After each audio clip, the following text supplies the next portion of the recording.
All God's grace, mercy, and peace be with us all. Amen. Amen. Amen. I love Barry.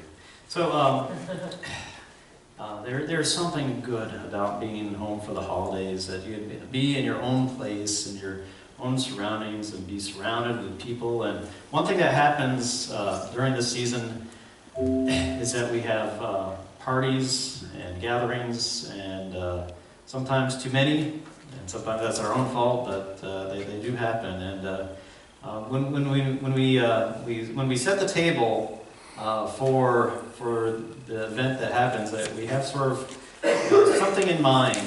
So our first setting is this. This is our paper and plasticware, our plastic cup, and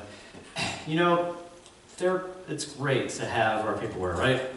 And when we have a nice casual get together, the last thing we want to do is do our dishes, right? And so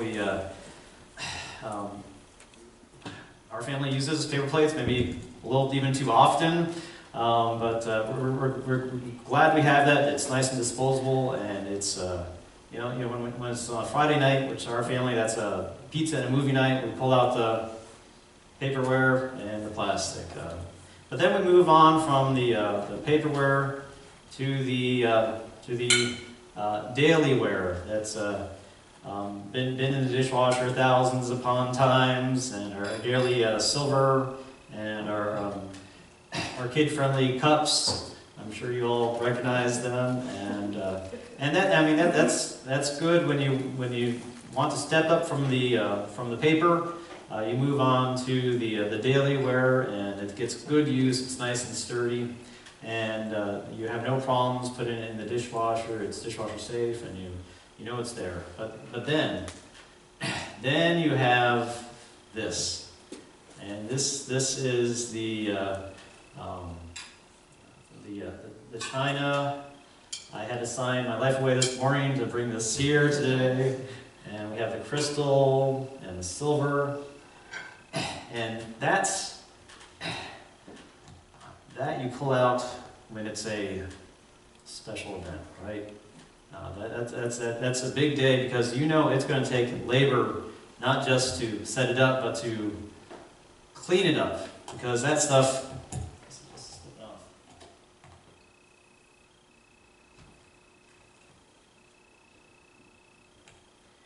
Because that stuff can't go in the dishwasher. So you've got some time, but it's a special event, and maybe that it's special because it's the holiday. Maybe it's Christmas morning, and you're like, time to pull out the china. We're getting ready for the nice meal, or maybe it's someone special is coming over to the house. That okay, kids, put away the paper plates and plastic. We're getting the nice stuff out today, and you set it up and. Now, I just want you to imagine, like, someone famous says, George Clooney knocks on your door and says, "Hey, can I have dinner with you?"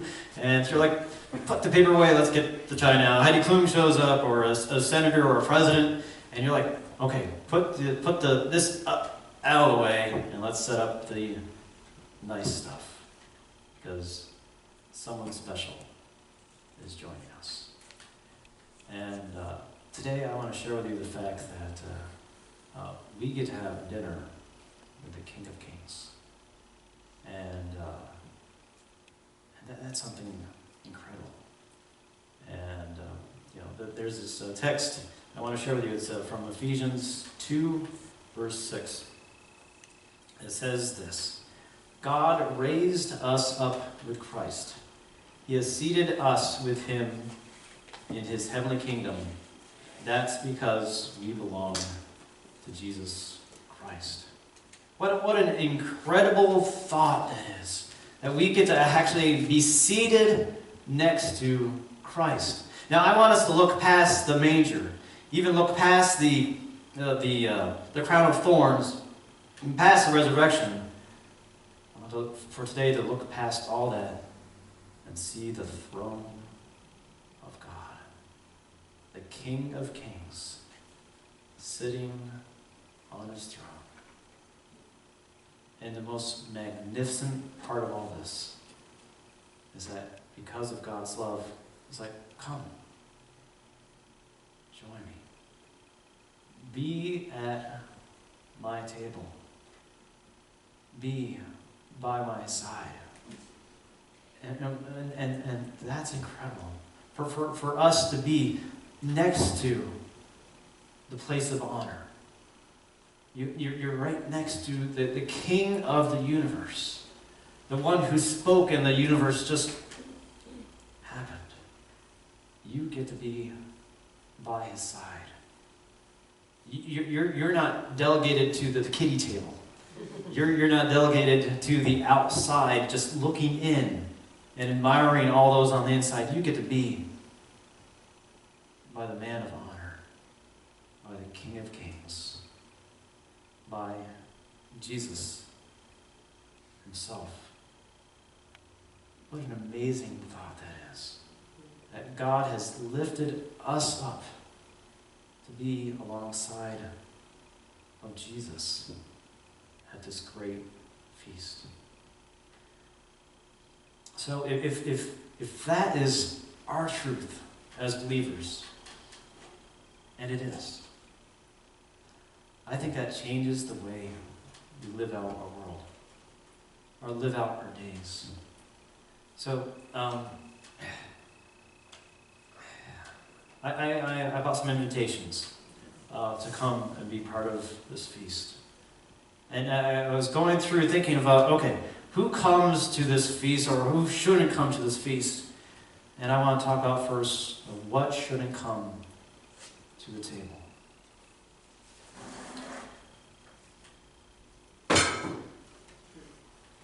What shouldn't come to the table? Well, first, doubt has no place next to the King of Kings. Now imagine yourself being in the place next to Jesus. Is there any reason at all you should doubt his power, doubt his providence, doubt that he's going to take care of you and the world if you're sitting right next to him? I mean, it's almost foolish to doubt, because he's right there, raised on high. You're sitting right next to him in his glory. Do you have any reason to bring doubt to the table? No. Because doubt does not belong by Jesus. And we do not invite doubt to this feast. What about worry? Should we bring worry? Should we invite worry to the table of Christ? No. And yet we obsess with stuff we have no control over, right? We become anxious about the most foolish things. Something I have to keep on telling my wife is, don't continue making up stuff to worry over. Stop it. Because we're by the throne of Jesus. And when Jesus was here on earth, he knew how foolish it was. Because he had the heavenly perspective, and he was trying to let everyone know. You know, he said this actually. Jesus said, I tell you, do not worry. Don't worry about your life or what you will eat or drink. There are more important things than what you will eat and your drink. And don't worry about your body and what you will wear. Isn't there more to life than eating? Are there more important things for the body than clothes? Look at the birds of the air. They don't plant or gather crops. They don't put away crops in storerooms. But your Father who is in heaven feeds them. Aren't you worth much more than they are? Can you add even 1 hour to your life by worry? Does worrying belong at the table beside Christ? No. We want to bring worry. We want to bring that, but has no place. We take this invitation and say, nope, You're not coming this year. I'm not bringing any worry to the table this year. Nope, not going to happen.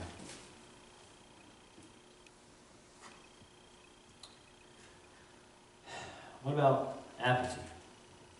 Just I don't really have to do much. Everyone else is going to do it. Oh, my friends, if we're sitting next to Jesus, do you think we're going to want to look apathetic? No. We're going to say, Jesus, look what I've done. Look what I'm doing. And I think when we recognize that Jesus, the King, is next to us, we're going to be energized instead of apathetic. So does apathy belong at the table? Nope. Not a bit. And fear. Do you think fear belongs at the table? And what I'm thinking about is, how are we going to be if we really think that we're going to be next to the holiest one in the universe? Are you going to think, how is that possible for me to be next to him? Are you going to be fearful that you're not good enough, that you've done these things and you belong at that kiddie table? You feel like you belong outside. And the truth is, you do, but you've been invited to come and join because of God's immense love for you. And so that there is no fear involved being next to Jesus. I was listening to a devotion this past week, and one thing just really hit home to me is the fact that we need to get past this thought of sanctification, of us becoming closer to God through these steps that we feel like we're going to become more holy on this life, and think less of it that way, but more of just being in deeper love with Jesus. And through that, just doing what you feel would please the King. Less about, okay, am I doing this? Have I done the 10 things I need to do this week or not? I only did 9, so have I fallen back again? No, I don't want you to think of our holy walk like that. I want you to think about you're next to the King, and you want to listen to him. You want to put your arm on his chair and say, hey, talk to me and tell me, what can I do to bless you and your kingdom? And I think that's a different way of living out. That we take fear and we say, this does not belong next to the throne of Jesus. It doesn't belong next to the throne of God.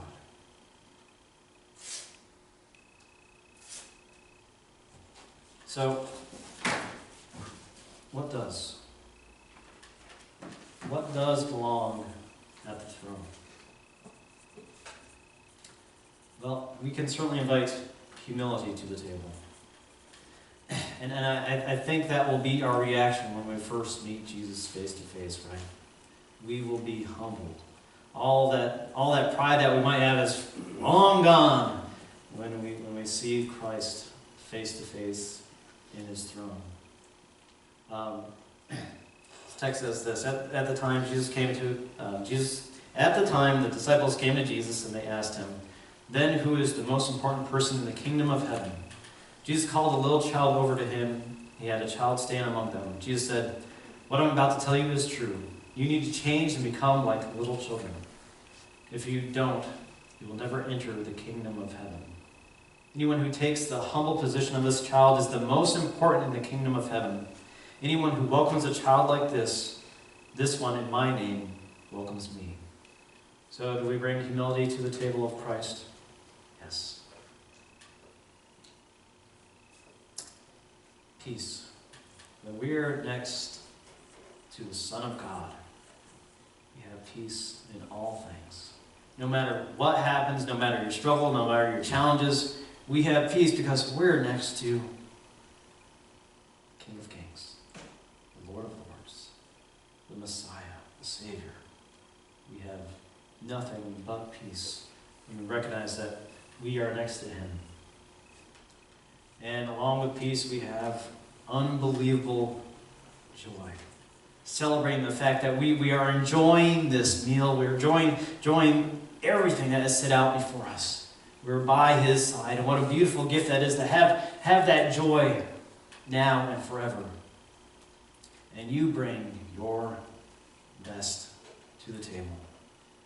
Because what else could we bring? When we're next to Christ, the light of the world, we want to share all that we have. Do our best. Use all that God has given to us for him and say, look, King, this is what I have. This is my gift. No matter what it is, I bring you my best. So that's what we bring to the table, but who's allowed at the table? That's what I want to talk about now. Is your heartless boss allowed at the table? Do we give your heartless boss an invitation to be next to the throne of Christ? And the answer, whether you like it or not, is yes. Do you bring a critical Christopher to the table also? This he's kind of cruel and mean, but do we invite him to the table of God? And the answer is yes. And what about annoying Aunt Carol? Do you allow her to join you at this feast that has no end next to the throne of God, or does she deserve the scraps? She belongs at the table. And what about all those millions and millions of people not like you?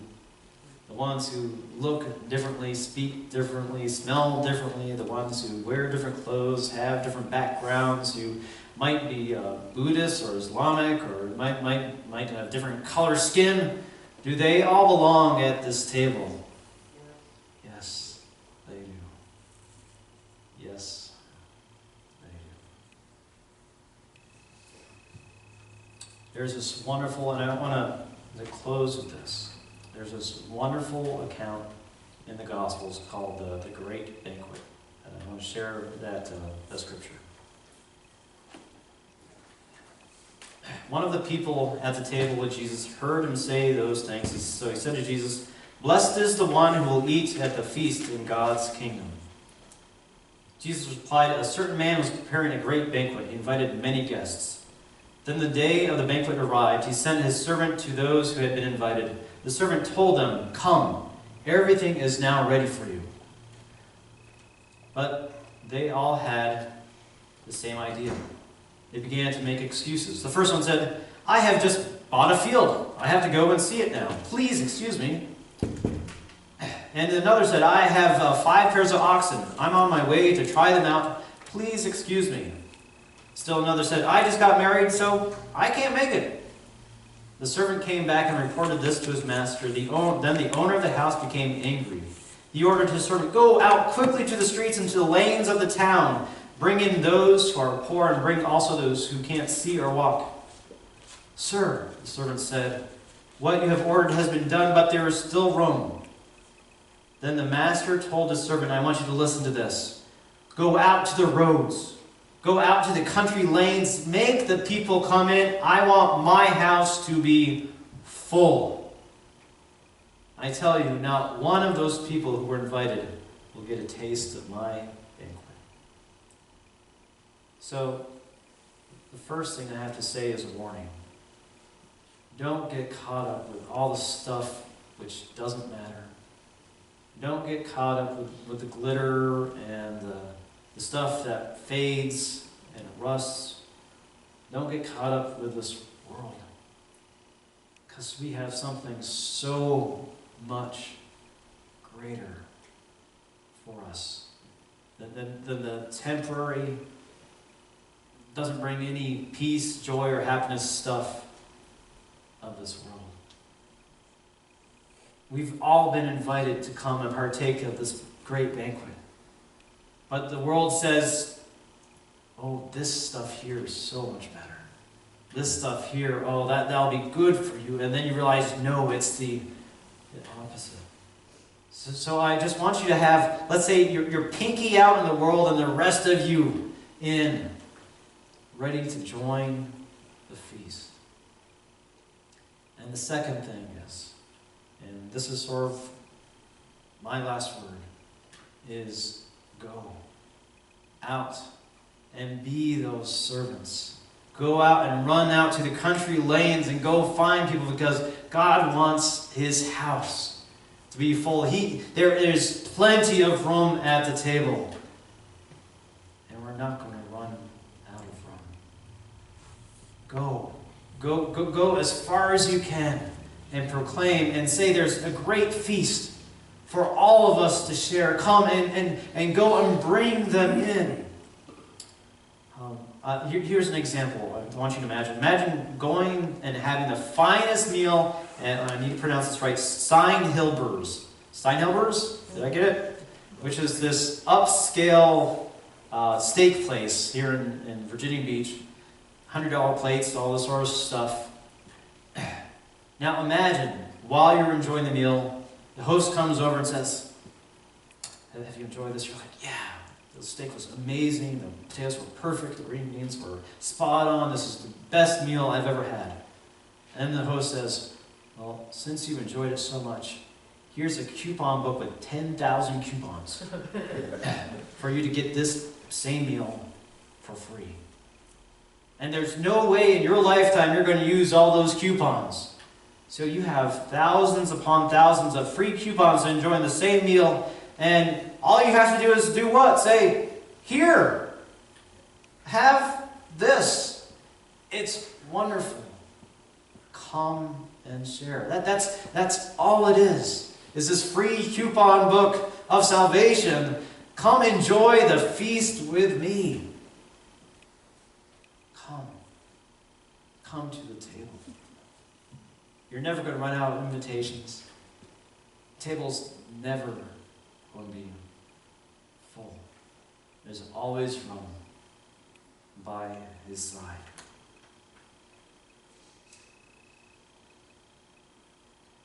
Here's a challenge. We're on earth still, and it stinks. Actually, it sucks, because it's hard, right? There's struggle and pain. There's broken relationships, complaining kids. There's bills we have to pay. There are busy malls, honking cars, struggling marriages, loneliness, and in the end, death. Yay! Merry Christmas! Time to go!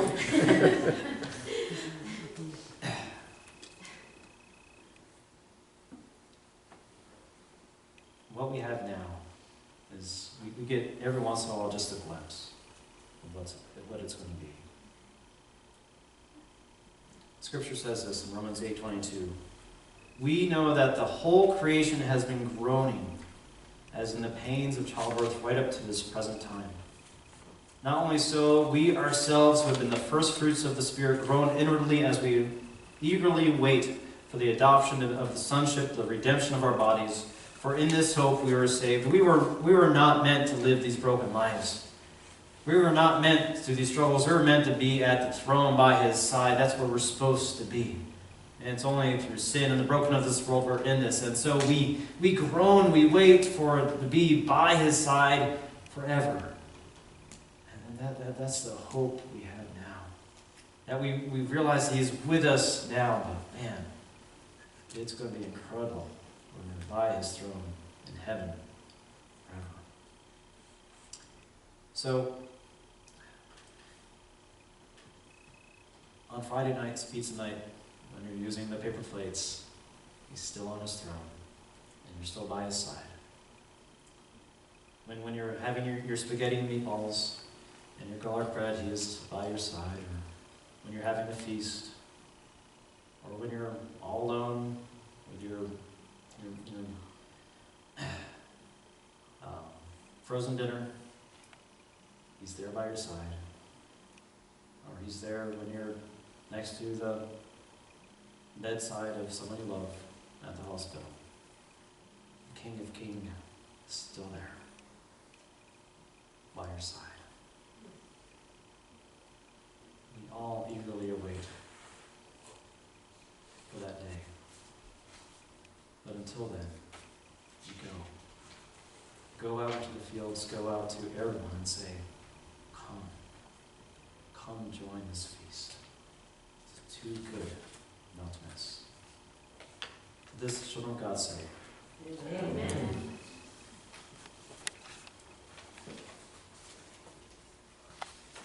So is it during peacetime? Yep. Peace of the King be with you. And also with you.